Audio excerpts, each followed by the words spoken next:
नमस्कार दोस्तों।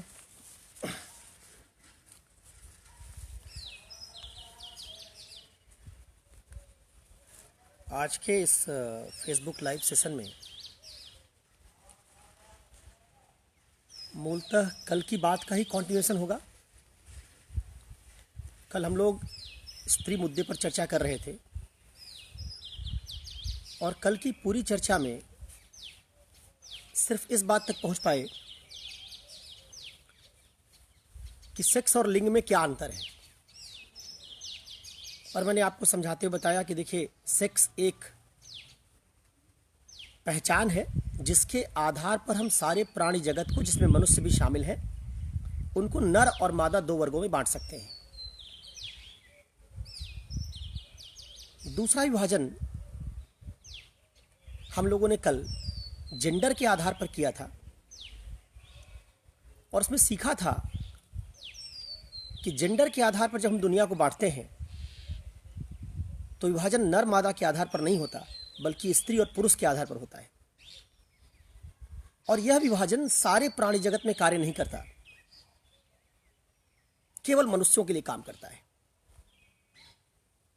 तो नर मादा पशुओं में भी है, मनुष्यों में भी है, लेकिन स्त्री पुरुष पशुओं में नहीं है, केवल मनुष्यों में है। अब जरा अंतर सोचिए क्या है।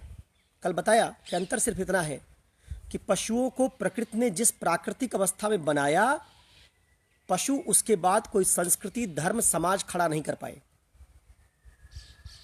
मनुष्यों को प्रकृति ने जिस व्यवस्था में बनाया, मनुष्यों ने उस व्यवस्था के साथ साथ समाज, संस्कृति, धर्म भी बना लिया।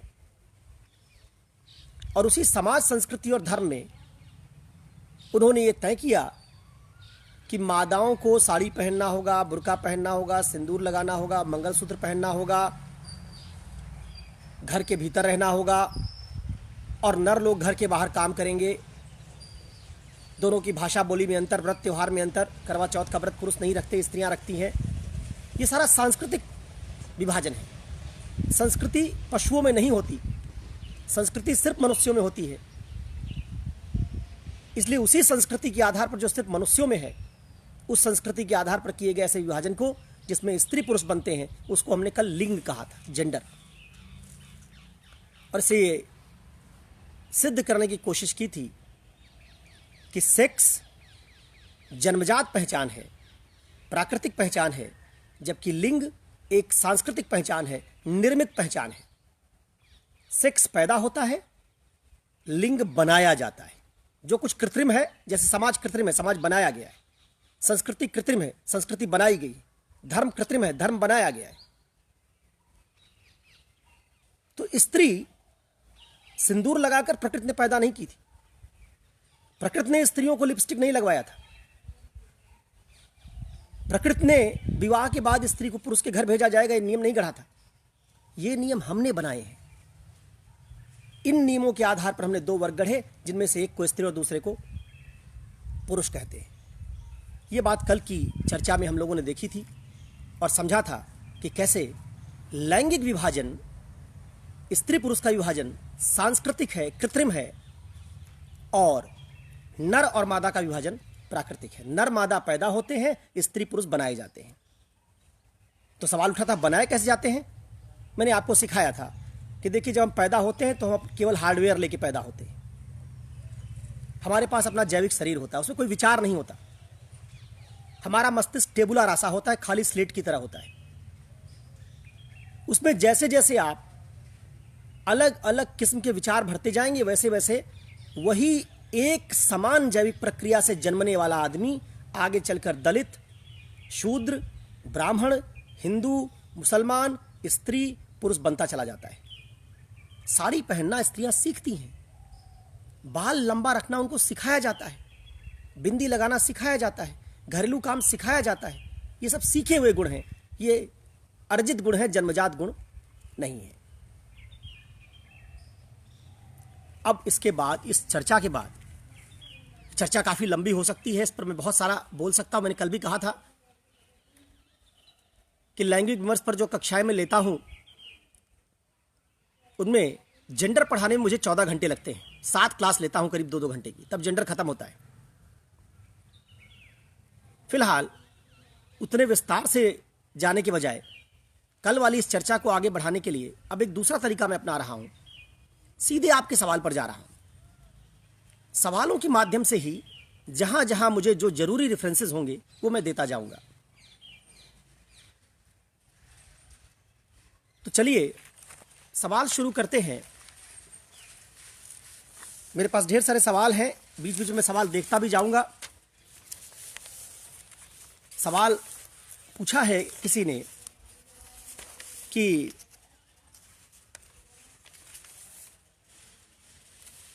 स्त्रियों का शोषण क्यों करती हैं।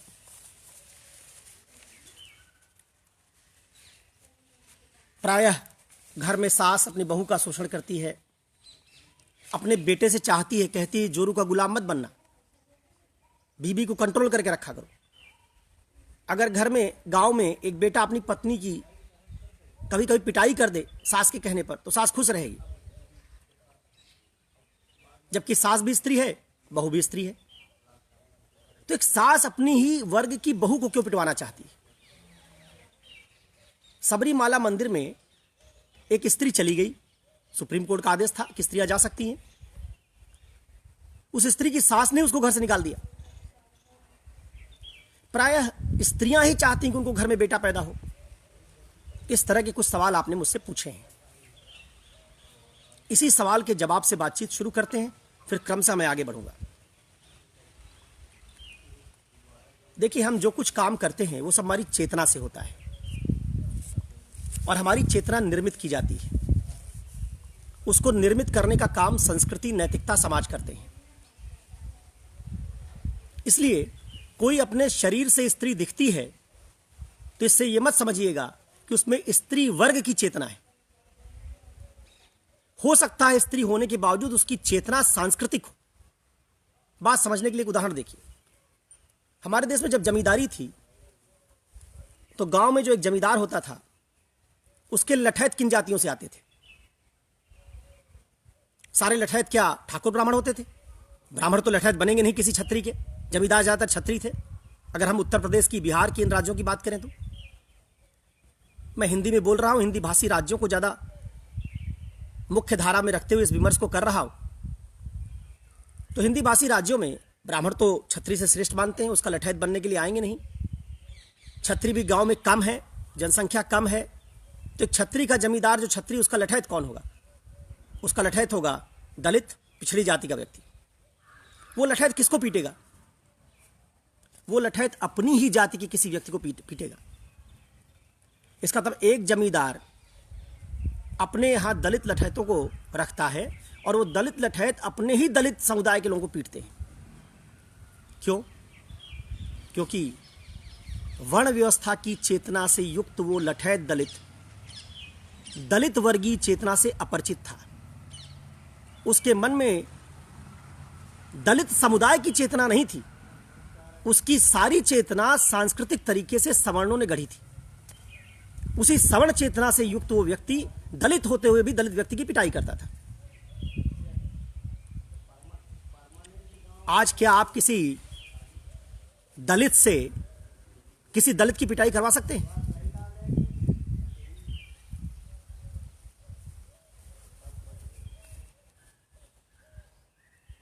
किसी दलित की पिटाई आप आज नहीं करवा सकते। क्यों नहीं करवा सकते? क्योंकि आज दलित के भीतर मौजूद चेतना सांस्कृतिक चेतना नहीं है। आज दलित के भीतर मौजूद चेतना दलित की वर्गीय चेतना है। अब उसने धार्मिक सांस्कृतिक चेतना को छोड़कर दलित सशक्तिकरण की वर्गीय चेतना को अपना लिया है। तो अब क्या हो गया? पहले वो दलित होने के बावजूद शरीर से अपनी सोच में सवर्ण सोच से सोचता था। आज का दलित अंबेडकरवादी मूवमेंट के बाद, राजनीतिक रूप से सक्रिय होने के बाद, वर्गीय चेतना से युक्त होने के बाद, अब धार्मिक और सांस्कृतिक तरीके से नहीं बल्कि दलित चेतना के हिसाब से सोचता है। इसलिए आज वो दलित का शोषण नहीं करता। स्त्रियों के मामले में अगर ये उदाहरण आपको समझ में आया तो इस उदाहरण से समझिए। स्त्रियों के मामले में आज भी स्त्रियां जो सिंदूर लगा रही, जो मंगलसूत्र पहन रही, जो विवाह करने के बाद अपने पति के घर जा रही, जो बच्चा पैदा करने के बाद अपने पति का सरनेम अपने बच्चे के साथ जोड़ रही हैं, चाहे वो भारत की सबसे बड़ी अभिनेत्री ही क्यों ना हो, ऐश्वर्या राय है, लेकिन वो विवाह के बाद ऐश्वर्या राय बच्चन बनती हैं। अभिषेक बच्चन राय नहीं बनते। और जो उनकी बेटी होगी वो आराध्या बच्चन बनेगी, आराध्या राय नहीं बनेगी। तो जो स्त्री है आज, वो किस चेतना से युक्त है? स्त्री की वर्गीय चेतना से युक्त है या हमारी धार्मिक सांस्कृतिक चेतना से युक्त है? तो स्त्री शरीर से जरूर स्त्री है, लेकिन उसकी चेतना स्त्री वाली नहीं है। उसकी चेतना वही है जो पुरुष समाज ने, पितृसत्ता ने उसके भीतर डाली है। इसलिए एक स्त्री जब पितृसत्ता की एजेंट के तौर पर काम करती है तो उसकी सारी सोच पितृसत्ता के अनुरूप बनी हुई है। इस कारण वो स्त्री पितृसत्ता की सोच से स्त्रियों का शोषण करती है, क्योंकि उसमें स्त्री होने की सोच अभी तक शामिल नहीं हुई। दलितों में दलित होने की सोच शामिल हो गई। अंबेडकर के मूवमेंट के बाद से, बहुजन समाज पार्टी के आने के बाद से, काशीराम के मूवमेंट के बाद से दलितों में दलित चेतना आई। आपने दलित उभार सुना होगा, तो सुना ही होगा कैसे शुरू हुआ था। तिलक तराजू और तलवार, इनको मारो जूते चार। क्या था ये? एक रिवोल्ट था, सांस्कृतिक रिवोल्ट था। ये एक सांस्कृतिक विद्रोह था कि अब हम जातीय श्रेष्ठता की संकल्पना को स्वीकार नहीं करेंगे। मायावती ने शुरुआत की थी अपने पॉलिटिकल कैरियर की, तो गांधी के खिलाफ मोर्चा खोला, क्योंकि गांधी परंपरावादी हिंदू धर्म के प्रतीक समझे जाते थे। उनके पैरेलल अंबेडकर को खड़ा किया, हिंदू संस्कृति को बुरा भला कहा। तो धीरे धीरे दलित इस राजनीतिक चिंतन से, इस हिंदू सांस्कृतिक ढांचे से बाहर आ गए। अब जब दलित सोचते हैं तो हिंदू संस्कृति के भीतर रहकर नहीं सोचते। इस कारण वो अपने दलित भाई के साथ समानुभूति रखते हैं, उसकी पिटाई अब नहीं कर सकते। लेकिन स्त्री अभी भी जब सोचती है तो वो धर्म संस्कृति से बाहर नहीं आई, वो उसी धार्मिक प्रतिमान में गढ़ी जा रही है जो धार्मिक प्रतिमान पहले था। इस कारण स्त्रियां वर्गीय चेतना से युक्त नहीं है। यह बात आगे मैं आपको जब बताऊंगा तो वहां इसका उदाहरण भी दूंगा। दलित भारत की आबादी में 17-18% होंगे। लोकतंत्र में आप जानते हैं जिसकी जनसंख्या जितनी ज्यादा है उसकी सुनवाई उतनी होती है। 17% दलित सांस्कृतिक रूप से लामबंद हो गए, अपनी चेतना बना ली, एक जगह वोट करने लगे। यूपी में उनकी एक पार्टी खड़ी हो गई, उनके समुदाय से एक व्यक्ति मुख्यमंत्री बन गया और पूरे दलित समुदाय में बदलाव आ गया। स्त्रियां कितनी है आबादी में? 48-49%। 48-49% स्त्रियां अगर लामबंद हो जाए तो भारत की पूरी राजनीति बदल जाएगी। आम आदमी पार्टी की जगह आम औरत पार्टी खड़ी होगी। संसद में आपको 300 स्त्रियां दिखाई देंगी, लेकिन स्त्रियों में 48% होने के बावजूद आज भी स्त्री वर्ग की चेतना नहीं आई। इसलिए परसों के लेक्चर में आपको बता रहा था कि एक पुरुष खड़ा हो, उसके पीछे लाइन में 5 स्त्रियां खड़ी हों, एक उसकी पत्नी, एक उसकी मां, 3 बेटियां, तो सब कहां वोट करेंगे? जहां पुरुष कहेगा। आप मुझे पुरुष का मत बता दीजिए कि किस पार्टी को डाल रहा है, मैं बता दूंगा कि 5 स्त्रियों ने कहां मत डाला होगा। इससे आप समझ सकते हैं कि 48% स्त्रियां स्त्री सोच से युक्त नहीं है। इसलिए ना उनकी अपनी कोई पार्टी है, ना उनका अपना कोई दल है, ना वर्ग के तौर पर यूनाइटेड है। और दूसरी तरफ 17-18% दलित वर्ग के तौर पर यूनाइटेड हैं, इसलिए हजारों साल की वर्ण व्यवस्था को तोड़ पाए। और यही वर्गीय चेतना स्त्रियों में नहीं होने के कारण स्त्रियां पितृसत्ता को उतनी तेजी से नहीं तोड़ पा रही हैं। उम्मीद है कि इस सवाल को इसका उत्तर आपको मिला होगा कि स्त्री का शोषण क्यों करती है, क्योंकि वो स्त्री होने के बावजूद अपनी सांस्कृतिक सोच में पितृसत्ता के हिसाब से सोचती है। इसी कारण उसी पितृसत्ता के हिसाब से सोचने वाली लड़की जब मां बनना चाहती है तो चाहती कि उसको बेटा पैदा हो, क्योंकि उसकी स्त्री होने के बावजूद सोच स्त्री वाली नहीं, सोच उसकी अभी भी धर्म वाली है, संस्कृति वाली है, पितृसत्ता वाली है। पहला सवाल यह था। दूसरा सवाल किसी ने पूछा है कि जनाब, पहले स्त्रियों से रेप होता था, रेप करके छोड़ दिया जाता था, फिर बाद में रेप करने के बाद थोड़ी हिंसा होने लगी, फिर उसके बाद रेप करने के बाद हत्या होने लगी। ये क्यों हो रहा है, इसको भी समझिए आप। जब कोई अपराधी किसी के प्रति अपराध करता है तो उस विक्टिम से उसको अपराध करने के बाद कितना खतरा है, उसी के अनुसार अपराध की मात्रा तय करता है।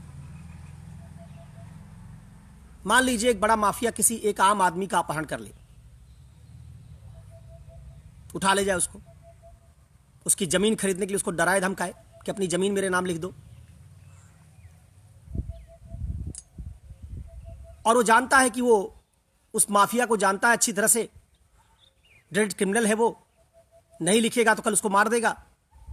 जिसका अपहरण किया उसको जब छोड़ता है उस आदमी को, कमजोर आदमी को, कि अपनी जमीन लिख दो, क्या करता है वो पुलिस थाने नहीं जाता, घर आके अपनी जमीन लिखने की तैयारी करता है क्योंकि कमजोर है। लेकिन मान लीजिए यही माफिया किसी बड़े नेता का, गलती से किसी बड़े नेता का, राज्य के किसी मंत्री के बेटे का अपहरण कर ले, उसको पता ना हो, किसी पुलिस कमिश्नर के बेटे का अपहरण कर ले, और अपहरण करने के बाद उसको पता चले कि ये तो जिले के कप्तान का बेटा है, बड़े मंत्री का बेटा है। अब क्या करेगा, छोड़ेगा उसको? समझेगा कि इसको अगर मैं छोड़ दूंगा तो मेरे बचने की कोई संभावना नहीं। अब क्या करेगा? अब उसकी हत्या करना तय है, क्योंकि जिसके प्रति अपराध हुआ है उस पीड़ित व्यक्ति को अगर आप छोड़ेंगे तो आपको खतरा ज्यादा है। अब इस बात को समझिए, 3 स्त्रियों का उदाहरण समझिए इसको, इसी से जो बात मैंने समझाई आप। जिसके प्रति अपराध किया जा रहा है वो व्यक्ति कितना प्रतिरोध कर सकता है, कितना आपको नुकसान पहुंचा सकता है, इसी से अपराधी तय करता है कि उसके साथ किस किस्म का और कितनी डिग्री का अपराध करेगा। एक स्त्री है आज से 50-100 साल पहले की, उसके साथ रेप होता है, आपने फिल्म भी देखी होगी। जिस स्त्री के साथ रेप होता था छत से कूद जाती थी रेप से बचने के लिए। क्या क्या दिखाते थे हमारी फिल्मों में? इज्जत ज्यादा जरूरी है जान से, क्योंकि इज्जत चली गई तो आपकी जिंदगी बेकार है। अब जरा बताइए कि इस सांस्कृतिक सोच वाली स्त्री के साथ अगर कोई पुरुष रेप करेगा तो जिस स्त्री के साथ रेप हुआ वो ज्यादा शर्मिंदा है। वो अपने घर बता देगी कि मेरा रेप हो गया, समाज में पता चल जाएगा, उसका कहीं शादी ब्याह नहीं होगा, उसके परिवार वाले उसका बहिष्कार कर देंगे। तो ऐसी स्त्री जो इस तरीके से रेप होने के बाद खुद शर्मिंदगी का शिकार है, वो रेप होने के बाद मुंह बंद रखती थी। तो अपराधी को क्या पता होता था कि जिसके साथ मैंने रेप किया ये खुद ही नहीं बताएगी कहीं। परिणाम स्वरूप रेप करने के बाद उस स्त्री को छोड़ देता था। दूसरा समय दूसरी स्त्री कौन सी होगी? थोड़ी समझदार हो, शिकायत कर सकती है, शर्मिंदगी है, शिकायत कर सकती है। तो क्या करता है, आप क्या करेगा अपराधी उसका वीडियो क्लिप बनाएगा, कहेगा सर्कुलेट कर दूंगा, तुम्हारे परिवार को मार दूंगा। अभी भी उसको, अपराधी को भरोसा है कि इसको डरा धमका दूंगा तो रेप की शिकायत नहीं करेगी। ये दूसरी समझदार स्त्री जो आज से 25-30 साल पहले की थी, 20 साल पहले की थी, उसमें दूसरा ट्रेंड दिखाई दिया आपको, जहां रेप करने के बाद उसको डराया धमकाया जाता था, उस पर दबाव डाला जाता था। तीसरी स्त्री कौन सी है? तीसरी स्त्री आज की स्त्री है, पढ़ी लिखी है, नौकरी पेशा है, कानून जानती है, कोर्ट कचहरी जा सकती है, इसको छोड़ दिया तो पुलिस थाने जरूर जाएगी, अखबार मीडिया में बयान दे सकती है। तब ऐसी स्त्री के प्रति अगर कोई रेपिस्ट अपराध करने जा रहा है तो क्या समझता है कि रेप करने के बाद इसको मारना जरूरी है। तो जैसे जैसे स्त्री सशक्त होगी वैसे वैसे स्त्रियों के प्रति अपराध की जो उसकी भीषणता है, उसका जो घृणतम रूप है, वो और मजबूत होता चला जाएगा। 2 कारण है इसके। एक कारण मैंने समझाया कि क्योंकि वो स्त्री सशक्त है तो उसके मन में रेप होने के बाद शर्मिंदगी का भाव कम है, बदला लेने की भावना बनेगी। तब ऐसे बलात्कारी अपराधी इस कारण से स्त्रियों के साथ हिंसा की मात्रा बढ़ा देते हैं। दूसरा कारण एक और है, आपने मर्दानी फिल्म देखी होगी। पुरुषों का ईगो बहुत बड़ा होता है, गांव की साधारण कमजोर सी स्त्री अगर उसके बाद उसके साथ कई बार रेप करे तो पुरुष उसको छोड़ देता है। लेकिन एक पुरुष में जो पढ़ी लिखी स्त्री है, समझदार स्त्री है, अच्छे वस्त्र पहनती है, अंग्रेजी बोलती है,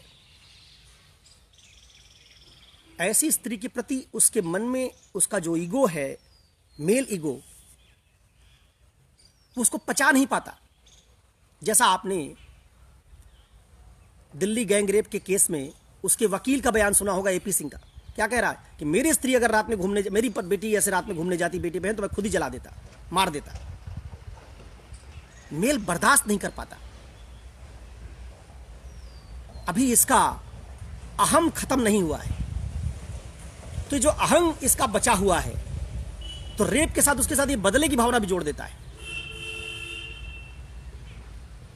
और इस बदले की भावना से जब वो अपराध करता है, तो रेप तो किया उसने स्त्री का वस्तुकरण करने के कारण, जहां स्त्री उसके लिए केवल एक भोक्ता वस्तु है। और रेप के बाद बदला लेने की जो भावना आई कि मैं तुमको सबक सिखाऊंगा, उस कारण से उसने उस स्त्री की हत्या कर दी। इसलिए आप पाएंगे पढ़ी लिखी स्त्रियों के साथ प्रायः हिंसा ज्यादा होगी। हालांकि ये कोई एक नियम नहीं है, कई बार छोटी बच्चियों को लोग मार दे रहे हैं, लेकिन सामान्य तौर पर पढ़ी लिखी स्त्रियों के साथ अपराध में हिंसा की मात्रा ज्यादा होती है। इन दो उत्तरों से आप इसको रिलेट कर सकते हैं। तो दो सवालों के उत्तर मैंने अब तक आपको दिए। एक आपका सवाल था रेप के बाद हिंसा क्यों बढ़ रही उसका, और एक सवाल था कि स्त्री स्त्री का शोषण क्यों करती है। तीसरे सवाल पर आइए। तीसरा सवाल किसी ने पूछा है कि स्त्रियों को आगे बढ़ाने की प्रवृत्ति जो चल रही समाज में, क्या यह असंतुलन नहीं पैदा करेगी? जनाब, अगर असंतुलन पैदा भी करे तो क्या आप इसी नाते सही बात को होने से रोक देंगे? मैं आपको उदाहरण देता हूं, फिर से सुनिएगा। मान लीजिए भारत में मॉडर्न टॉयलेट बनाने की तकनीक ना ढूंढी गई होती। आज जिसमें आप कमोड में, मॉडर्न टॉयलेट में जिसमें टैंक से आप कचरा बहा देते हैं या नालियां बन गई, सीवेज सिस्टम है उसमें बहा देते हैं, उसकी बजाय मान लीजिए हमारे पास अभी भी ह्यूमन एक्सक्रीटा मैला, उसको डिस्पोज करने की ऐसी प्रणाली ना रही होती और समाज में अस्पृश्यता और मैला ढोने की प्रथा रही होती। एक वर्ग मैला ढोता रहता। सपोज कीजिए उस समय समाज में ज्ञान आ जाता कि अस्पृश्यता और मैला ढोने की प्रथा गलत है, किसी इंसान से दूसरे इंसान का मैला नहीं ढुलवाना चाहिए। मान लीजिए ये ज्ञान आ जाता आपके पास। अब आपको पता चल जाता कि गलत है, ये तो मैला ढुलवा रहे हैं हम, लेकिन आप साथ साथ ये भी जानते कि अगर इस गलत काम को रोक देंगे तो हमारे पास मैला ढोने के लिए कोई दूसरा वर्ग नहीं होगा। अब आपके पास दो विकल्प होते। एक, जब आप जान चुके हैं कि मैला ढोना गलत है, किसी आदमी का इस तरीके से शोषण नहीं करना चाहिए, एक आदमी जो गंदगी करता है दूसरा आदमी उसको साफ करे, यह अपमानजनक है, गलत है, आप समझ गए हैं, तो आप इस परंपरा को बंद कर दीजिए। लेकिन जब आप इस परंपरा को बंद करेंगे तो आपके पास मैला ढोने वाला आदमी नहीं मिलेगा।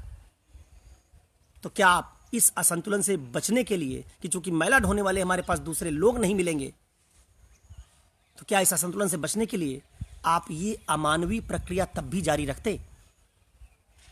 अगर आप इसको जारी ना रखते तो फिर ये कोई तर्क नहीं है कि हम जान चुके हैं कि विवाह परिवार की संस्थाएं स्त्रियों का शोषण कर रही हैं, हम जान चुके हैं कि हमारी संस्कृति में स्त्रियों के लिए गलत परंपराएं मौजूद हैं, लेकिन हम इस डर से सिर्फ स्त्रियों को अधिकार नहीं देना चाहते कि बहुत अधिकार पा जाएंगी तो हाथ से निकल जाएंगी, संस्कृति खत्म हो जाएगी।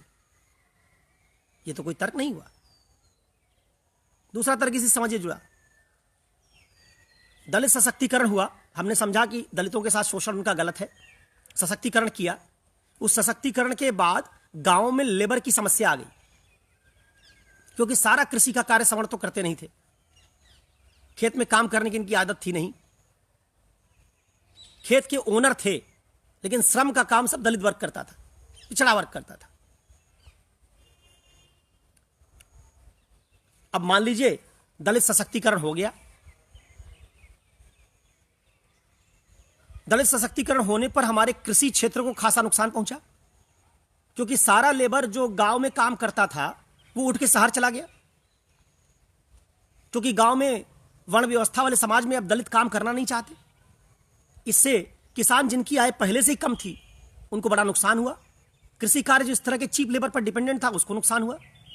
लेकिन क्या इस नुकसान के कारण आप ये कहेंगे कि कृषि में चूंकि लेबर हमको नहीं मिल रहे हैं इसलिए वर्ण व्यवस्था को वापस लौटा लो? आप जब ये जान चुके हैं कि वर्ण व्यवस्था गलत थी तो भले आपके कृषि को नुकसान हो रहा है, असंतुलन पैदा हुआ है, लेबर की समस्या हुई है, फिर भी आप ये नहीं कह सकते कि फिर से अस्पृश्यता को वापस ले आओ। ठीक वैसे जब भी कोई पुराना सिस्टम टूटेगा तो नया सिस्टम लाते समय असंतुलन पैदा होगा। लेकिन इसका उत्तर यह नहीं है कि हम सिर्फ उस असंतुलन से बचने के लिए पुरानी कुरीतियों को जारी रखें। तो जब आप स्त्री को अधिकार देंगे तो तय मानिए समाज में उथल पुथल मचेगी, आपकी पुरानी संस्थाएं टूटेंगी जैसे वर्ण व्यवस्था खत्म होने पर टूटी। लेकिन यह तो उसका स्वाभाविक आउटकम है, आप इससे बच नहीं सकते। आप ये सोचते कि वर्ण व्यवस्था की संस्कृति बची रहेगी और दलित सशक्त भी हो जाएंगे, संभव नहीं। वर्ण व्यवस्था जब तक टूटेगी नहीं तब तक दलित सशक्त नहीं होंगे। ठीक वैसे जब तक पितृसत्ता नहीं टूटेगी, पितृसत्ता की संस्कृति नहीं टूटेगी, तब तक स्त्रियां सशक्त नहीं होंगी। और स्त्रियां सशक्त होंगी तो आपका सांस्कृतिक ढांचा जो हजारों साल से चला आ रहा है वो चरमराएगा। तो दिक्कत है, असंतुलन पैदा होगा, लेकिन उस असंतुलन से बचने के लिए पुरुष और स्त्री दोनों को प्रयास करना पड़ेगा। अकेले उस असंतुलन की जिम्मेवारी स्त्रियों पर आप नहीं डाल सकते। तीसरा सवाल किसी ने पूछा है कि घरेलू हिंसा, शिक्षा साक्षरता बढ़ रही फिर भी घरेलू हिंसा क्यों बढ़ रही? फिर से समझिए, ये एक बड़ी गलतफहमी है कि शिक्षित आदमी वो कुरीतियों को छोड़ देता है। ये एक पुराना तरीका है जिसमें कई जनरेशंस को हम लोगों ने दीक्षित किया कि शिक्षा साक्षरता से कुरीति दूर हो जाती है। फर्जी बात है।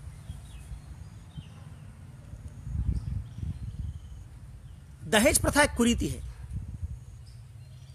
आप बताइए, दहेज शिक्षित होने से बढ़ा है कि घटा है? हमारे देश में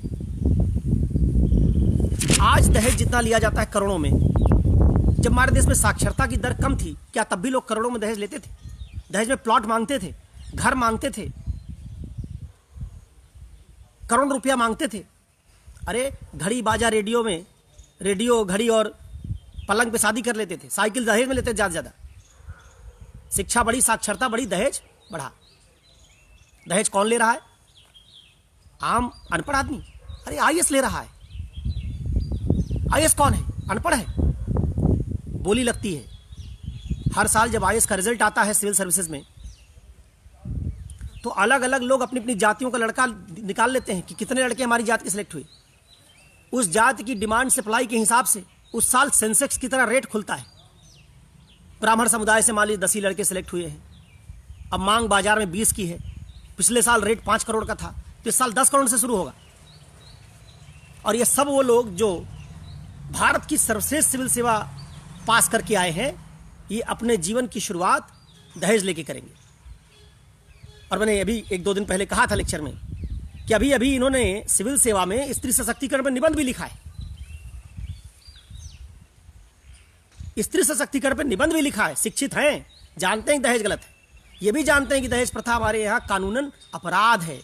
ऐसा जानने वाले आईएएस आईपीएस जो सब तरीके से शिक्षित है वो भी दहेज लेते हैं। इसलिए किसी सांस्कृतिक कुरीति का शिक्षा से कोई संबंध नहीं। शिक्षा आज जो आपको दी जा रही है वो दी जा रही रोजगार पाने के लिए। आप पैसे से इंजीनियरिंग पढ़ने गए हैं वहां आपकी सांस्कृतिक सोच बदल रही क्या? अरे आप मैकेनिकल इंजीनियरिंग पढ़ रहे हैं क्योंकि मैकेनिकल इंजीनियरिंग में आपको रोजगार ढूंढना है। आपके घर में भी किसी की मृत्यु होगी तो चिता में आग पुरुष लगाएगा, स्त्री नहीं।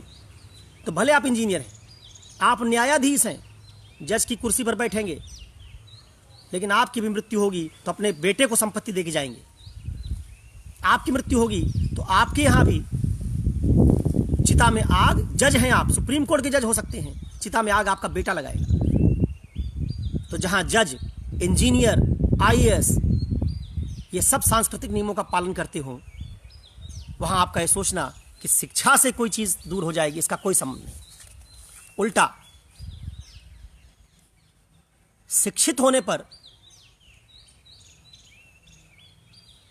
एक स्टेटमेंट आया था यूपीएससी में कि शिक्षित आदमी अगर चालाक है तो ज्यादा खतरनाक है।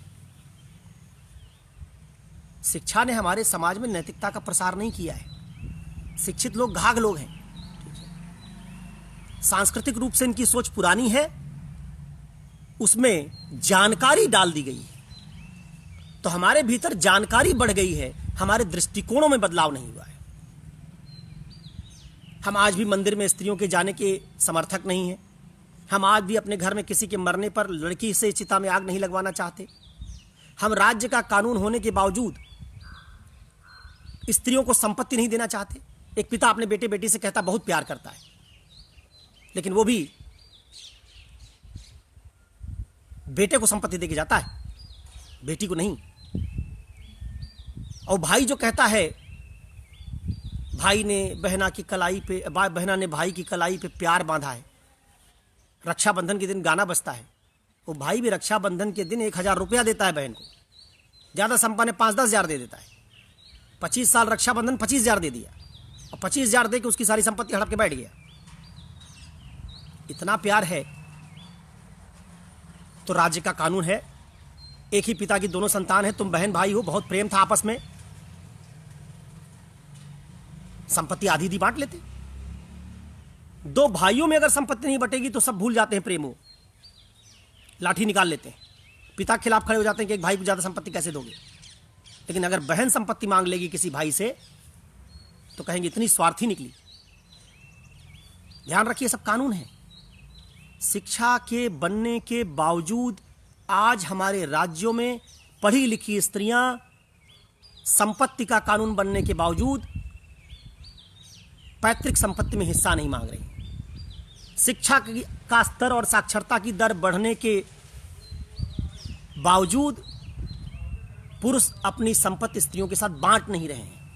और दहेज का तर्क मत दीजिएगा, दहेज जो आप देते हैं वो स्त्री को नहीं देते, वो पुरुष को मिलता है। जिसके साथ शादी किया उसके खाते में जाता है सारा पैसा, प्लॉट उसके नाम है। इसलिए शिक्षा को कभी भी सांस्कृतिक बातों से मत जोड़िएगा। शिक्षित होने से सांस्कृतिक बुराइयां दूर होंगी, नहीं होगा ऐसा।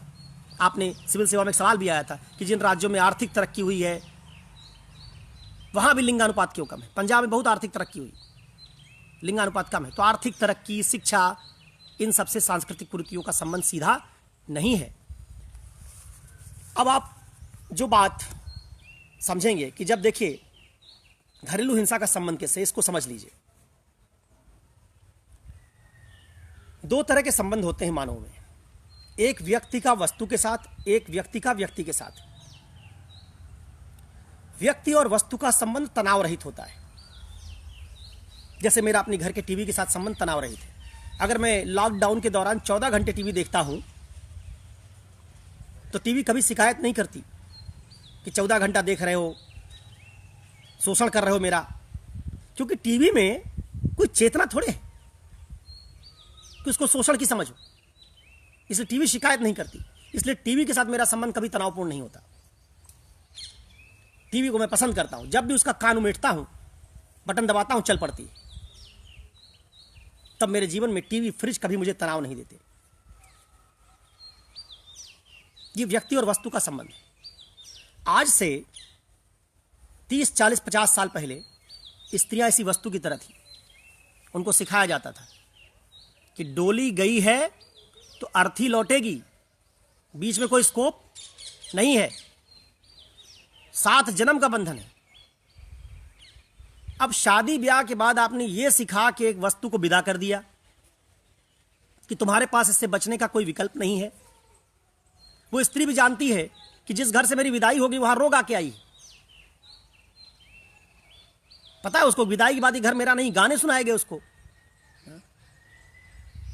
आपने सुना होगा के एल सहगल साहब का गाना और गाने सुने होंगे, जिन गानों का मूल भाव ये है कि अब तो छूट गया घर हमारा, ये घर अब नहीं रह गया, अब तो पिया और बाबुल के घर जाएंगे, वही घर है अपना। और असल में वो घर भी अब उसका है नहीं, उस घर में उसका कोई अधिकार नहीं।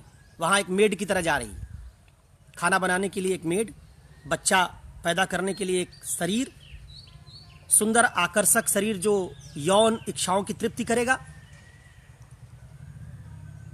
उसके तौर पर स्त्री गई है।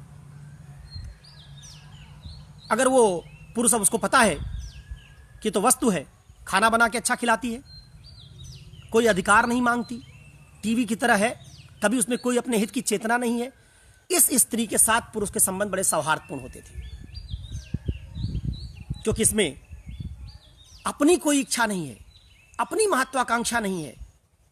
तो आज से 20-30 वर्ष पहले तक जो स्त्रियां थी वो सांस्कृतिक उत्पाद की तरह थी, जो पुरुष के घर जाती थी और उनका पूरा घर संभाल लेती थी, कुशल गृहिणी की तरह। अब माता पिता भी कहते थे कि हमारी बेटी जो बड़ी वाली थी कितनी संस्कारी थी, आज तक उसके घर से कभी शिकायत नहीं आई। अरे आपने उसको वस्तु बना के भेजा ही था, शिकायत क्या करेंगे, शिकायत क्या करेगी? इसलिए घरेलू हिंसा नहीं होती थी, क्योंकि पुरुष को कोई आक्रोश नहीं आता था, कम होती थी, कम होती थी। फिर स्त्री को आपने पढ़ा लिखा दिया, उसमें लोकतांत्रिक आदर्श पैदा कर दिए, समानता का भाव पैदा हो गया, अधिकार की चेतना आ गई। अब अधिकार का चेतना आने के बाद स्त्री अपने आप को व्यक्ति मानने लगी, संविधान पढ़ लिया, सब जान गई, उसमें अपनी महत्वाकांक्षा है, कैरियर बनाने की इच्छा है, ये स्वतंत्र व्यक्ति है। अब आपने इसको भेज दिया एक पुरुष के घर विवाह करके। अब ये स्त्री जिसमें अधिकार की चेतना है, आत्मसम्मान की भावना है, एक पुरुष के साथ गई तो अब वस्तु बन के नहीं गई, व्यक्ति बन के गई। और दो व्यक्ति जब होंगे तो उनकी रुचियां, उनके निर्णय कभी एक समान नहीं होंगे।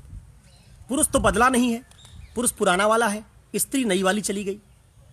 तब क्या होगा? जब जब पुरुष एक निर्णय लेगा स्त्री उसका विरोध कर देगी। पुरुष और स्त्री के निर्णय एक समान होंगे नहीं।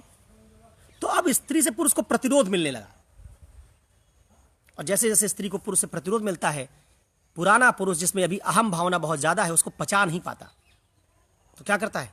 घरेलू हिंसा करता है।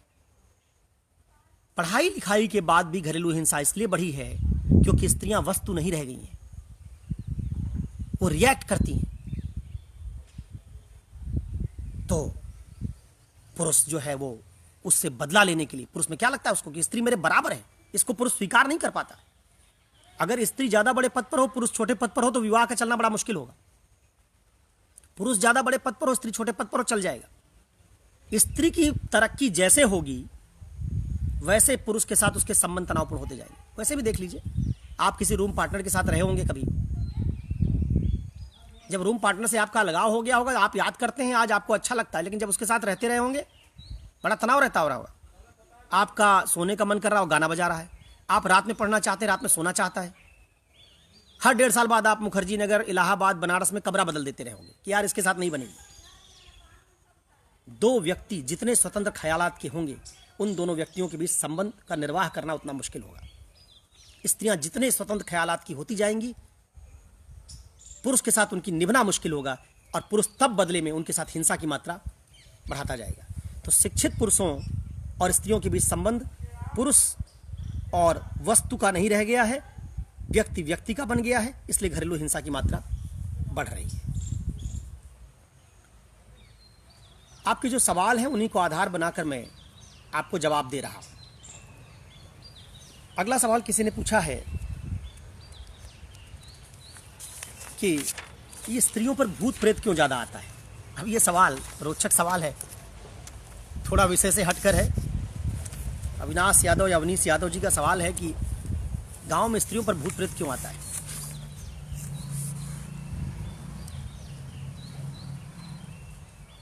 देखिए, भूत प्रेत की अगर जनगणना करवा ली जाए आज, जैसे आपकी जनगणना होती है 10 साल बाद, वैसे भूत प्रेतों की जनगणना अगर करवाई जाए तो भूत प्रेतों की संख्या घटी होगी। हर 10 साल बाद सेंसस जैसे होता है वैसे भूतों का भी सेंसस होता, तो 1951 से लेकर क्रमशः भूत की संख्या घटी होगी। पहले हर गांव में 2-4 भूत थे, बरम बाबा, फला भूत, फला पिशाच, ज़्यादा थे। क्यों? क्योंकि भूतों का संबंध अज्ञान और भावुकता से था। हमारे समाजों में तार्किकता की मात्रा बढ़ रही है, हमारी व्याख्या की क्षमता बढ़ रही है। जैसे जैसे व्याख्या की क्षमता, तार्किकता बढ़ेगी, भावुकता वाले व्याख्या पर टिके भूतों की संख्या घटेगी। जहां भावुकता ज्यादा होगी, अज्ञान ज्यादा होगा, वहां भूत ज्यादा होगा। जहां तार्किकता ज्यादा होगी, वहां भूत की जनसंख्या कम होगी। अब वर्गों में जरा देखिए, वर्गों में पुरुष और स्त्री में ज्यादा भावुक कौन है? स्त्रियां, क्योंकि स्त्रियों को भावुक बनाया गया है, घरेलू काम में लगाया गया, ज्यादा भावुक है। जब ज्यादा भावुक हैं तो भूत प्रेत के होने की संभावना कहां है? स्त्रियों में ज्यादा होगा। जो ज्यादा भावुक वर्ग है वहां भूत ज्यादा होगा, इसलिए स्त्रियों में भूत ज्यादा आता है। नंबर दूसरा तर्क सुनिए, भूत आने पर स्त्री के ऊपर या उसके ऊपर देवी आने पर होता क्या है? स्त्री को ताकत मिलती है। स्त्री शक्तिहीन है, उसके पास ताकत पाने का कोई और जरिया तो नहीं है। उसकी सास उसका शोषण कर रही है, उसका पति भी घरेलू हिंसा कर देता है। स्त्री के पास ताकत पाने का कोई जरिया नहीं। लेकिन उसने क्या देखा कि अगर मेरे ऊपर देवी आ जाए तो देवी आने के बाद तो मैं अपने झाड़ू उठा के अपने सास की भी पिटाई कर दूंगी, और देवी के नाम पे मैं क्या हूं, किसी को पीट चलूं। तो स्त्री क्या करेगी? स्त्री के लिए भूत प्रेत उसके सशक्तिकरण का सबसे आसान उपाय है। देवी सशक्तिकरण का सबसे आसान उपाय है, क्योंकि भूत प्रेत आने के बाद जो बोलेगी, देवी बनने के बाद जो बोलेगी, उसके पति को ही मानना पड़ेगा। कल से देवी आने के बाद उसका सम्मान बढ़ जाएगा। देवी आने के बाद वो बदला ले सकती है अपनी सास से। तो प्राय आप पाएंगे अगर देवी आती है किसी स्त्री पर तो घर में किसी एक आध सदस्य को पीट भी देती है, क्योंकि इससे उसका कैथारसिस हुआ।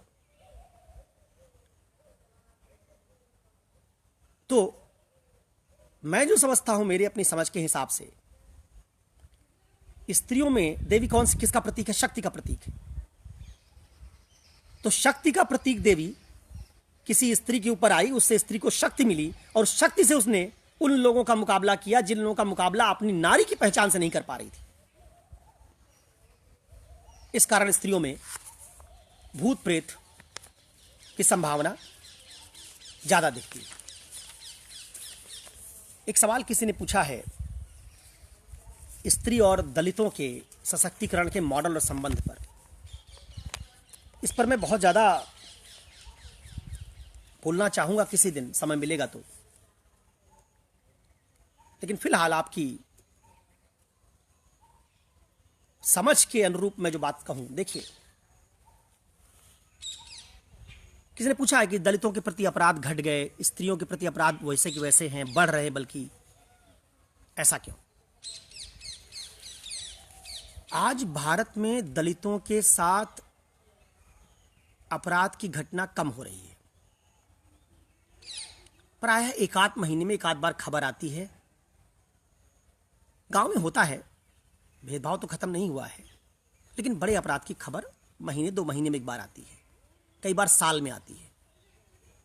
ऊना में जैसा गुजरात में घटना हुई, उस तरह की घटना की खबर साल 2 साल में एक बार आती है। क्यों? देखिए, दलितों में आ गई राजनीतिक चेतना। तो आप जब एक दलित के साथ अपराध करते हैं तो अपराध तो आपने एक व्यक्ति के साथ किया, लेकिन उसका जवाब समुदाय देता है। पूरा दलित समुदाय लामबंद हो जाता है, फेसबुक पर लिखेगा, राजनीतिक दल उतर आएंगे जो दलितों की राजनीति करते हैं, क्योंकि 17% वोट बैंक उनके पीछे है, वो बोलेंगे, संसद में मामला उठेगा, पत्रकार छापेंगे, सड़क पर प्रदर्शन होगा। तो अपराध करने वाला व्यक्ति पड़ गया अकेला, उसके समुदाय के लोग भी, उस प्रगतिशील समुदाय के लोग भी उसका साथ नहीं देंगे, उल्टा उस पर ब्राह्मणवादी और मनुवादी होने का आरोप लगाएंगे जिसने दलितों के साथ अपराध किया है। तो अपराधी व्यक्ति में शर्मिंदगी का भाव पैदा करेंगे, उसके समुदाय में शर्मिंदगी का भाव पैदा करेंगे कि आपके समुदाय के लोग दलितों के साथ हिंसा कर रहे हैं। बड़े पत्रकार, मीडिया, समुदाय, राजनीतिक दल सब साथ में खड़े होंगे। तो क्या होगा? इसका परिणाम क्या होगा? इसका परिणाम यह होगा कि दलितों के प्रति हिंसा करने वाले का मनोबल टूट जाएगा। क्योंकि उसने हिंसा एक आदमी के साथ की और जवाब कई तरफ से मिला। अब जरा स्त्री से अपराध करवाइए। रेप हुआ एक स्त्री से, जिस स्त्री से रेप हुआ पहले उसके परिवार ने उसका साथ छोड़ दिया। परिवार ने कहा कि मत बताओ, छुपाने की कोशिश कर रहे हैं, परिवार ही साथ खड़ा नहीं हो रहा। नातेदार रिश्तेदार को पता चल जाए तो मजाक उड़ाएंगे अलग से, पट्टीदारी के लोगों को पता चल जाए तो आपकी इज्जत खराब करने से कोई कसर नहीं छोड़ेंगे। और स्त्रियों का कोई राजनीतिक दल तो है नहीं, तो स्त्रियों के दल के तौर पर कोई आवाज नहीं उठेगी। स्त्रियों का कोई समूह भी नहीं है दलितों की तरह, वहां भी स्त्रियां सड़क पर उतरकर तोड़फोड़ नहीं करेंगी, थाना नहीं घेर लेंगी। तो अपराध एक स्त्री के प्रति हुआ, जवाब समुदाय नहीं दे रहा है, सारा बात उस स्त्री को झेलनी पड़ रही है। उल्टा जिस कोर्ट कचहरी में गई वहां उससे असहज करने वाले सवाल। एक बार रेप हो जाने के बाद पुलिस के थाने में गई तो उसको जिस तरीके से देखा जाता है जैसे वेश्या हो, प्रोस्टिट्यूट हो। अब तो उसकी इज्जत चले जाने के बाद सबके लिए ओपन हो। तो पुलिस वालों का बर्ताव, समाज का बर्ताव, घर के सदस्यों का बर्ताव, मीडिया का बर्ताव, न्यायालय का बर्ताव, कोई भी स्त्री के साथ नहीं खड़ा है। तो बताइए उल्टा क्या हुआ? जो अपराध करने वाला है वो मजबूत है, उसके साथ नेता कुछ खड़े हो गए बचाने के लिए। उत्तर प्रदेश के एक माननीय नेताजी ने बयान दिया था कि लड़के उनसे तो गलती हो ही जाती कभी कभी। वो नेता है जो कभी चीफ मिनिस्टर रहे यूपी के। किसी दलित के साथ अपराध होने पर भारत में संसद के किसी नेता की हिम्मत नहीं है आज कि कह दे कि ऐसा दलितों के साथ अपराध हो ही जाता है। सुप्रीम कोर्ट भी अगर कहेगा कि SC/ST एक्ट में कुछ खराबी है तो दलित सड़क पर उतरेंगे और संसद को निर्णय बदलना पड़ेगा। दलितों के साथ अपराध की प्रतिक्रिया, और ये बहुत सुखद है, जैसी होती है इससे धीरे धीरे दलितों के प्रति अपराध करने वालों के हौसले पस्त हुए। अपराध व्यक्ति के खिलाफ हुआ, जवाब समुदाय ने दिया। स्त्री के साथ हुआ अपराध, अपराध स्त्री के साथ हुआ, जवाब देने के लिए कोई नहीं, अकेले उस स्त्री को लड़ने के लिए छोड़ दिया। इसलिए स्त्री के साथ अपराध करने वाले के हौसले बुलंद होते हैं क्योंकि उसको हानि नहीं है, और दलित के साथ अपराध करने वाले के हौसले पस्त होते हैं। इस कारण संख्या में ज्यादा होने के बावजूद, 48% होने के बावजूद स्त्रियों के प्रति अपराध में बढ़ोतरी हो रही है, दलितों के प्रति अपराध क्रमशः घट रहा है। जब तक स्त्रियां लामबंद होकर किसी एक स्त्री से हुए रेप को वर्गीय अपराध के तौर पर देखना नहीं शुरू करेंगी, सड़क पर नहीं उतरेंगी, इसको पॉलिटिकल मुद्दा नहीं बनाएंगी, ये नहीं कहेंगी कि हम वोट नहीं देंगे इस पार्टी को, तब तक आप स्त्रियों के साथ होने वाले अपराध को रोक नहीं पाएंगे। इसलिए आप पाएंगे रेप की खबर रोज छपती है, दलित अपराध की खबर कभी कभी छपती है। दलित अपराध की खबर जिस जिले से छपती, प्राय वहां के दरोगा फला फला इन सब का ट्रांसफर हो जाता है। कई बार तो कप्तान हटा दिया जाता है, विधानसभा में मामला उठता है, और स्त्री के साथ रोज रेप हो रहा है, न कोई विधानसभा न कोई संसद, कहीं मामला नहीं उठता। बहुत हाईलाइट हो गया कोई एक आध मामला तो उसी को मीडिया कुछ दिन ढो देता है जिसमें कुछ हाई प्रोफाइल लोग जुड़े होते हैं। सामान्य स्त्री गांव की, उसके साथ रेप हो रहा, कोई पूछने वाला नहीं, छेड़खानी हो रही, उसको तो कोई पूछ ही नहीं रहा है। इसलिए स्त्रियों और दलित दोनों के वंचित होने के बावजूद दलितों में वर्गीय चेतना के विकास ने दलितों के प्रति होने वाली हिंसा को और अपराध को कम किया है, जबकि स्त्रियों में ये चेतना नहीं है। इसलिए स्त्रियों में अपराध की भावना, उनके प्रति अपराध की भावना कमजोर नहीं हुई है, क्योंकि उनके पास प्रतिरोध की ताकत वैसी नहीं है। अगला सवाल है किसी का कि जातिवाद, संप्रदायवाद खतरा है, खराब है, तो नारीवाद अच्छा क्यों है? सामान्य सवाल है, ज्यादा एलेबोरेट नहीं करूंगा। जातिवाद और संप्रदायवाद तर्क पर नहीं बल्कि आस्था पर टिके हुए मामले हैं। जाति आपकी आस्था का मामला है, और आज जिस दुनिया में हम रह रहे हैं उस दुनिया में सत्यों की खोज के लिए आस्थाओं को नहीं, प्रायः तर्कों को वरीयता मिलती है। आज हम मानते हैं सही गलत का पैमाना आस्था नहीं बल्कि तर्क है। सार्वजनिक जीवन में, व्यक्तिगत जीवन में आपकी आस्था चाहे जैसी हो, लेकिन जाति का प्रयोग आप सार्वजनिक जीवन में करते हैं। सार्वजनिक जीवन के लिए आज हम आस्था को नहीं स्वीकार करते। इसलिए जब आप जातिवाद और संप्रदायवाद, जो आस्था पर टिकी हुई चीजें हैं, इनको आज भी सार्वजनिक जीवन के मानक के तौर पर प्रयोग करेंगे जहां तर्क की जरूरत है, तो इसको बुरा माना जाएगा। लेकिन नारीवाद आस्था पर नहीं, तर्क पर टिका है। नारीवाद वो विचारधारा है जो नारियों के शोषण के तरीकों को पहचानती है कि कैसे कैसे नारियों को सशक्त किया जा सकता है, पहचानती है कि नारियों का सांस्कृतिक उत्थान कैसे होगा। इसलिए जातिवाद और संप्रदायवाद आस्था पर टिकी होने के कारण वाद होने के बावजूद गलत है, जबकि नारीवाद तर्क पर टिका होने के कारण सही है।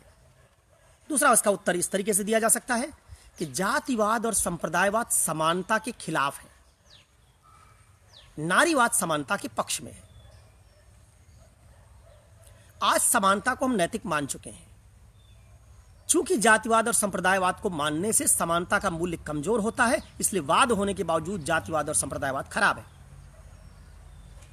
जबकि नारीवाद जो समानता की मांग करता है, वो वाद होने के बावजूद जातिवाद समानता का समर्थक होने के कारण अच्छा माना जाता है।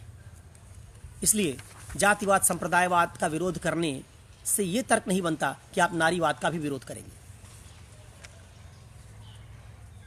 आप में से किसी ने सवाल पूछा, आप सवाल अच्छे खराब दोनों किस्म के हैं, सारे सवाल हैं इसमें जो मेरे हाथ में आता जा रहा है। मैंने कुछ सवाल लिख रखे हैं, उनका जवाब मैं आपको दे रहा हूं। किसी ने कहा कि पुरुष गाली बकता है तो उसको बुरा माना जाता है, स्त्रियां गाली बकती बुरा नहीं माना जाता है। अरे जनाब, चाहे पुरुष गाली दे चाहे स्त्री गाली दे, गालियां स्त्री की यौनिकता पर ही हैं। जरा सोचिए, हमारी हमारी हमारी ड्युअलिटी देखिए। हमने दलितों के जाति सूचक शब्द को तो बैन कर दिया। आप आज वो कहेंगे तो जेल जाएंगे। फिर से मैं वो बात कहूंगा कि दलित न्याय के हकदार हैं, बिल्कुल जरूरी है ये, लेकिन हमने स्त्रियों को कैसे उस नजरिए से नहीं देखा। जो दलित सूचक शब्द अपमानजनक था उसको आपने हटा दिया, उसके कारण जेल कर दी। तो सारी जितनी गालियां हैं वो सब तो स्त्री की यौनिकता पर आधारित है,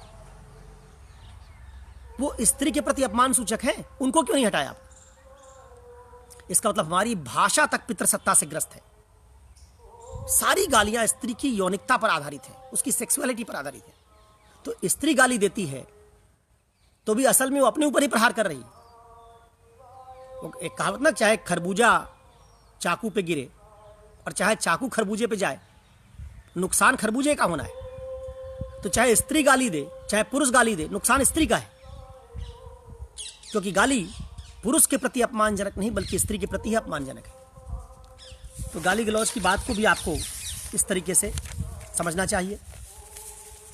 एक साहब है, इनका सवाल है कि आकर्षक और सुंदर तो सब दिखना चाहते हैं। आपने कल कह दिया कि स्त्रियों में आकर्षक बनने की जो चाहत है वो सांस्कृतिक है। देखिए, आकर्षक बनना चाहने, सुंदर दिखने और सुंदर बनने के दबाव होने, दोनों बात में अंतर है। मैं आकर्षक दिखना चाहूंगा, इसमें कोई डाउट नहीं, लेकिन आकर्षक दिखने के लिए आप मुझसे कह दें कान में बाली पहनो ज्यादा सुंदर दिखोगे, नाक में एक कील पहन लो ज्यादा सुंदर दिखोगे, मैं पहनूंगा। अरे मेरे होठ पर लिपस्टिक लगा दो, मेरे होठ ज्यादा गुलाबी दिखेंगे, तो मैं क्यों नहीं लगा लेता? इसका मतलब है कि सुंदर बनने के लिए आप मुझे कोई तरीका सुझा देंगे, मैं मान लूंगा? नहीं। लेकिन स्त्री के लिए क्या किया आपने? भाई मैं हेयर जेल लगाऊं, बाल अपने ठीक करूं, उससे परफ्यूम लगा लूं, पाउडर लगा लूं, ये तो स्त्री भी लगाती, अंतर नहीं। लेकिन होठ गुलाबी दिखने ये स्त्री क्यों कर रही है? ये मैंने सिखाया था कि आपको ये जो सुंदरता का दबाव है कृत्रिम है और ये पैदा किया गया है। उदाहरण दिया था, रोजर फेडरर टेनिस खेलने आता है, उस पर दबाव नहीं है, क्या रोजर फेडरर सुंदर? लेकिन अपने नैसर्गिक वो असहज महसूस नहीं करता और सुंदर दिखने की चाहत के बावजूद अपने बालों की, पैर के बालों की वैक्सिंग नहीं कराता। लेकिन सानी खेलती है तो उसके सुंदरता के प्रतिमान में सिर्फ कोई सौंदर्य प्रसाधन ही नहीं होगा, उसकी सुंदरता के प्रतिमान में उसके वैक्सिंग भी शामिल होगी। ये जो दबाव, ये सुंदर दिखने की चाहत का ही केवल आधार नहीं है, ये पितृसत्ता की डिमांड है। क्योंकि पुरुष चाहते हैं कि स्त्रियों के हेयरलेस पैर उनको दिखें, उनके शरीर पर बाल ना दिखें। उस चाहत में स्त्रियां वैक्सिंग कराती हैं। इसलिए सुंदर और आकर्षक दिखने और इसके कृत्रिम दबावों, इनके बीच अंतर करने की जरूरत है। वो अंतर अगर आप कर सकते हैं तो फिर आप ये समझ पाएंगे कि इनको आपको जेंडर डिस्कोर्स में किस तरह से देखने की जरूरत है।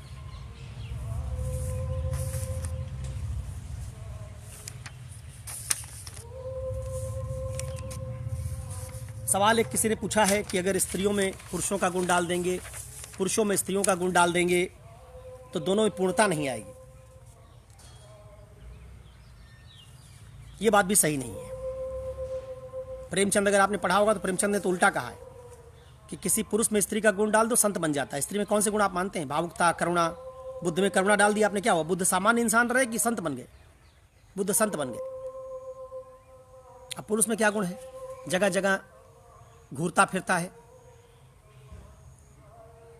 10 जगह मुंह मारता फिरता है। वो गुण जरा स्त्री में डाल दीजिए, क्या बनेगी? उल्टा। प्रेमचंद ने कहा कि स्त्री में पुरुष के गुण चले जाए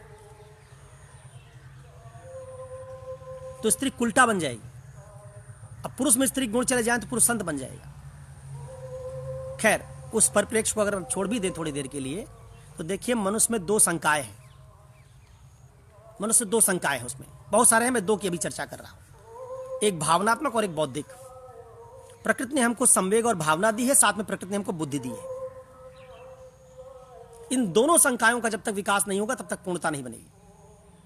पितृसत्ता पुरुषों में भावुकता कम कर देती है। शादी ब्याह के बाद जब विदाई होती है तो लड़की रोती कि लड़का रोता है? लड़की रोती, लड़का नहीं रोता। अब विदाई लड़की लड़का दोनों को दोनों रो देते, या लड़के को ही लड़की का रोना देख के दया आ जाती, रो देता। अगर किसी शादी ब्याह में विदाई के समय लड़का रोक देगा तो लोग कहेंगे पता नहीं कैसा मर्द है। और लड़की अगर ना रोए तो कहेंगे देखो कैसी लड़की थी, ब्याह के बाद विदा हो रही तब भी 2 आंसू नहीं गिरा। इसका मतलब है कि हमने स्त्रियों में अतिशय भावुकता, जहां पे दबाव है कि विवाह के बाद अगर पति के घर जाना अच्छा भी लग रहा हो तो भी थोड़ा रो के जाओ। भले तुम्हारा पति का घर अगल बगल हो, तुम्हारे इन-लॉज बगल में ही रहते हो, जब चाहे तब आ जाना। अब कोई सांस्कृतिक इस तरह का भेद नहीं बचा तो आ जाना घर, तब भी स्त्री रोएगी, क्योंकि उससे उम्मीद है। तो स्त्री में जब भावुकता की मात्रा आपने इतनी बढ़ा दी तो उसमें तार्किकता कम कर दी, पूर्णता नहीं प्राप्त कर पाएगी वो, क्योंकि उसके दोनों संकायों में केवल एक संकाय का विकास हो रहा है। और इसी तरीके से अगर आपने पुरुष में तर्क की मात्रा बढ़ाई, कठोरता बढ़ाई, तो उसमें भावुकता की मात्रा कम हो जाएगी। हम सब जब छोटे थे तो हमारे जीवन में पिता का रोल क्या होता था? 3-4 साल तक पिता का कोई रोल ही नहीं होता था। जब पिटने लायक हो जाते थे 5 साल की उम्र में, तब पहली बार पिताजी अवतार लेके हमारे जीवन में प्रकट होते थे और एक दिन 2 थप्पड़ मारते थे। तो पहली बार समझ में आता था कि पिताजी नाम के व्यक्ति हैं। फिर माताजी उनका इस्तेमाल करती थी हमको डराने में, कुछ गलत करोगे पिताजी बता देंगे। अब पिताजी समय समय खलनायक की तरह आते थे और हमको 2 थप्पड़ मार के संस्कारी बनाते थे। पिता की भूमिका होती थी। माता क्या करती थी? माता आपको प्यार देती थी। आप अपने पढ़ाई लिखाई के बाद भी जब लौट कर आते थे, माता के पास जाते क्या करते? गले लगा लेते थे, माता से चिपक जाएंगे, गोद में बैठ जाएंगे, बड़े होने के बाद भी। लेकिन जरा आप एक दिन पिताजी को चूम लीजिए अपने, पिताजी घबरा जाएंगे, क्या हो गया? माता को आप चूम सकते हैं, पिता को नहीं। अरे भाई, जो ये बच्चा है माता पिता दोनों का है। तो जैसे माता की बच्चे के प्रति भावना है, जैसे माता से बच्चा गले मिल लेता, वैसे पिता से क्यों नहीं? और ये शहरी जीवन में आजकल हो रहा है। शहरों में जहां लोग अपार्टमेंट में रहते हैं, पिता माता साथ साथ रहते हैं, माता भी नौकरी पेशा है, पिता भी नौकरी पेशा है। पिता को बच्चे को सुबह उठकर स्कूल खुद छोड़ने जाना पड़ता है, बच्चा रोता है, पिता उसको समझाता है कि जाओ स्कूल चले जाओ, लौटोगे तुमको चॉकलेट दिलवाऊंगा, पिकनिक पे ले चलूंगा, घुमाने ले चलूंगा। बच्चे के नखरे सहता है। वहां धीरे धीरे पिता में भी भावना पैदा हो जाती है। तो शहरी जीवन में प्राय बच्चे पिता से ज्यादा करीब है, उनका बाल खींचते हैं, सर पे चढ़े रहते हैं, डरते भी कम है पिता से। तो ये क्या आप कहेंगे क्या कि ये पुरुष पूर्णता को प्राप्त नहीं कर रहे हैं? अरे ऐसा पुरुष ज्यादा अच्छा है जो आज अपने बच्चे की परवरिश कर रहा है, उसके साथ भावनात्मक रूप से अटैच्ड है, उसके साथ खेलता है, घोड़ा बनता है उसके लिए, उसके दुनिया भर के उलूल जुलूल कारनामे देखता है, उसको मनाता है। इससे पुरुषों में भावुकता बढ़ी है और ये फायदेमंद है कि पुरुष अपनी भावुकता को रिगेन कर रहे हैं। हम सबको संवेदनशील होना चाहिए। लड़ाई झगड़े की जरूरत तो केवल युद्ध में पड़ेगी ना, संवेदनशीलता की जरूरत तो रोज है। इसलिए ये कहना कि अगर स्त्रियों के कुछ गुण पुरुषों में आ जाएंगे, जिनको आप स्त्री गुण कहते हैं, मैं तो मानता नहीं कि स्त्री पुरुष गुण ऐसे होते हैं, लेकिन अगर स्त्रियों के कुछ गुण पुरुषों में आ जाएंगे तो यकीन मानिए पुरुष ज्यादा श्रेष्ठ हो जाएंगे। और पुरुषों के कुछ गुण भी स्त्रियों में जाएंगे तो स्त्रियां ज्यादा बेहतर तरीके से सार्वजनिक जीवन में अपनी रक्षा कर सकेंगी, अपने आप को समर्थवान बना सकेंगी। इसलिए ये बात भी मुझे सही नहीं लगती है कि स्त्रियों और पुरुषों के गुण अलग अलग रखे जाएं तभी पूर्णता आएगी। सवाल किसी ने पूछा था कि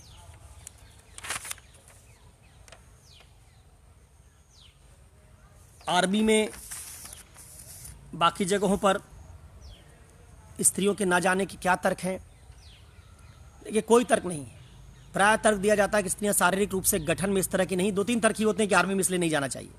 एक माना जाता है कोमल भावुक हैं, जो बात सही नहीं है। स्त्रियां कोमल भावुक नहीं होती, जैसे उनको परवरिश दी जाती वैसी बनती हैं। जिन स्त्रियों को उन कामों को करना पड़ रहा है जो काम निजी जीवन के नहीं, घरेलू जीवन के नहीं, वहां स्त्रियां कोमल भावुक नहीं हैं। भारत में एक ही बार इमरजेंसी लगी है, किसी पुरुष ने नहीं लगाई, स्त्री ने लगाई। पाकिस्तान का 2 भागों में विभाजन किसी पुरुष ने नहीं किया, स्त्री ने किया है। ममता बनर्जी, मायावती, जयललिता स्त्रियां हैं। इनमें से किसको आप भावुक कहेंगे? जब ये राजनीतिक जीवन में गई तो पुरुषों की तुलना में ज्यादा कठोर है, क्योंकि इनको राजनीतिक काम करना पड़ा। जो काम आप स्त्रियों से करवाएंगे वैसे ही बन जाएंगी स्त्रियां। तो ये तर्क तो गलत है कि स्त्रियां भावुक है इसलिए सेना में मत जाने दो। एक तर्क ये होता कि स्त्रियां भावुक होंगी, नहीं। जब आप सेना के लिए उनको देंगे काम, तो जैसे राजनीति में जाने पर स्त्रियां जयललिता और ममता बनर्जी बन गई, पुरुषों से भी ज्यादा कठोर है, वैसे सेना में भेजेंगे तो वहां भी प्रशिक्षण से ये पुरुषों से ज्यादा कठोर बनेंगी। किरण बेदी कम कठोर ऑफिसर नहीं थी। मैं उनकी राजनीतिक जीवन की चर्चा नहीं कर रहा, लेकिन ऑफिसर के तौर पर किरण बेदी कम कठोर ऑफिसर नहीं थी। दूसरा तर्क दिया जाता है प्राय स्त्रियों की सेना में न जाने देने का कि शारीरिक गठन इनका कमजोर है। यह तर्क भी गलत है। हाइट, कंधे की चौड़ाई, इन सबको आधार बना के कि 5 फीट 5 इंच की स्त्री है, आयुध नहीं चला पाएगी, ट्रक पे बैठेगी तो उसका पांव क्लच तक पहुंचेगा ही नहीं, सही नहीं है। देखिए जनाब, आपने पहले तो ट्रक ऐसा बनाया जिसको 5 फीट 7 इंच के लोग चला सकें, अब फिर 5 फीट 5 इंच वाली स्त्री को कह दिया कि देखिए आप तो चला नहीं पा रही। जापान में पुरुषों की लंबाई कम है, तो जापान ने अपने मिलिट्री ट्रक ऐसे बनाए जो उसके देश की लंबाई वाले पुरुष चला सके। चीन के पुरुषों की लंबाई कम है, वहां के आयुध इस तरह से डिजाइन किए गए जिसको चीन के पुरुष चला सके। और चीन और जापान कमजोर सैन्य क्षमता वाले राज्य नहीं है। जापान एक समय वर्ल्ड वॉर में आप उसके ऊपर परमाणु बम न गिरा देते तो हार मानने के लिए तैयार नहीं था। और चीन की सेना आज सबसे सशक्त सेना है। इनके पुरुषों की लंबाई, शारीरिक गठन दुनिया में सबसे लंबे और सबसे मजबूत शरीर वालों लोगों में से नहीं है, फिर भी इनकी सेनाएं सबसे मजबूत है। अब वहीं अफ्रीकी देश देखिए, अफ्रीकी देशों के पुरुषों की लंबाई चौड़ाई बहुत ज्यादा है, फिर भी अफ्रीका दुनिया में सबसे ज्यादा लंबे समय तक गुलाम रहा है। अगर शारीरिक गठन से सेना की ताकत बनती होती तो अफ्रीका के पास दुनिया में सबसे पावरफुल सेना होनी चाहिए थी। अफ्रीका के पास दुनिया में सबसे पावरफुल सेना नहीं है, ना थी। इसे शारीरिक गठन के आधार पर भी स्त्रियों को सैन्य जिम्मेवारियां नहीं देनी चाहिए, यह तर्क सही नहीं है। तीसरा एक तर्क होता है कि स्त्रियां सेना में जाएंगी, दुश्मन उनको पकड़ लेगा तो उनके साथ दुर्व्यवहार करेगा। ये आप ऐसा मान के कह रहे हैं जैसे पुरुषों को पकड़ने के बाद उनके साथ आदर सत्कार करता है। चूंकि आप स्त्रियों को यौन सुचिता के नजरिए से देखते हैं, इसलिए आपको लगता है कि स्त्रियों के साथ सेना में जाएंगी, पुरुष दुश्मन देश उनको पकड़ लेगा तो उनके साथ यौन दुर्व्यवहार करेगा। ऐसा यौन दुर्व्यवहार पुरुषों के साथ भी किया जा सकता है। तब आप इस सांस्कृतिक सोच से जब युक्त होते हैं, तब चाहते हैं कि स्त्रियां सेना में ना जाए। कैप्टन कालिया का एग्जाम्पल आपको याद होगा। उनके शव को पाकिस्तानी आतंकवादियों ने छत बिछत करके भेजा था। बर्बरता की सारी सीमाएं लांघ ली थी, हेमराज का सर काट लिया। तो पुरुषों के साथ बर्बरता नहीं होती क्या? इसलिए यह तर्क भी पर्याप्त नहीं। इसलिए मेरे ख्याल से तो स्त्रियों के सेना में न जाने के लिए कोई भी तर्क सही नहीं है। इन तर्कों में कम से कम मजबूती नहीं है। दूसरी तरफ स्त्रियों की सेना में जाने के लिए जो तर्क हैं वो ज्यादा मजबूत और ज्यादा प्रबल प्रतीत होते हैं। तो ये जो कुछ सवाल आपने मुझसे पूछे थे, उन सवालों को मैंने आज लिया है। बहुत सारे सवाल बचे हुए। मंजुला का सवाल था, मंजुला बौद्ध का। बहुत सारे सवाल हैं, बड़े शानदार सवाल उन्होंने पूछे, लेकिन उन सवालों में विमर्श की जरूरत ज़्यादा है। जैसे उन्होंने अंबेडकरवाद के साथ महिला विमर्श को जोड़कर पूछा है, उदारवादी महिला विमर्श को पूछा है। उन पर ज़्यादा चर्चा करने की जरूरत पड़ेगी। पूछा है कि इस सब समस्या का समाधान क्या होगा, अपना ऑल्टरनेटिव मत बताइए। तो मैंने शुरुआत में ही कहा था, देखिए जेंडर पढ़ाने मुझे 14-15 घंटा लगता है। एक एक घंटे के सेशन में इसको कैसे समझाऊंगा?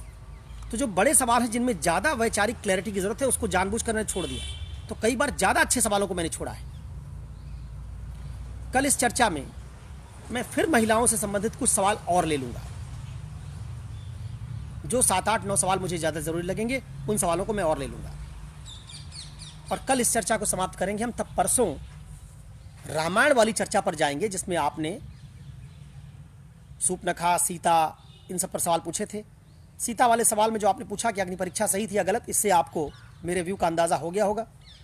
अग्नि परीक्षा पूरी तरह गलत है। आधुनिक नैतिक आदर्शों के आधार पर अग्नि परीक्षा का किसी भी तरीके से समर्थन कर पाना मुश्किल है। धार्मिक नैतिकता से उसका समर्थन कैसे होगा, यह मैं आपको बता दूंगा। जिस दिन रामायण पर चर्चा करेंगे उस दिन बता दूंगा कि धार्मिक नैतिकता से इसका समर्थन कैसे किया जाता है। लेकिन आधुनिक नैतिकताओं से अग्नि परीक्षा का समर्थन करना संभव नहीं है। आज बात को यहीं रोकते हैं। कल पुनः मिलेंगे 5 बजे, तब इस चर्चा को आगे बढ़ाएंगे। धन्यवाद।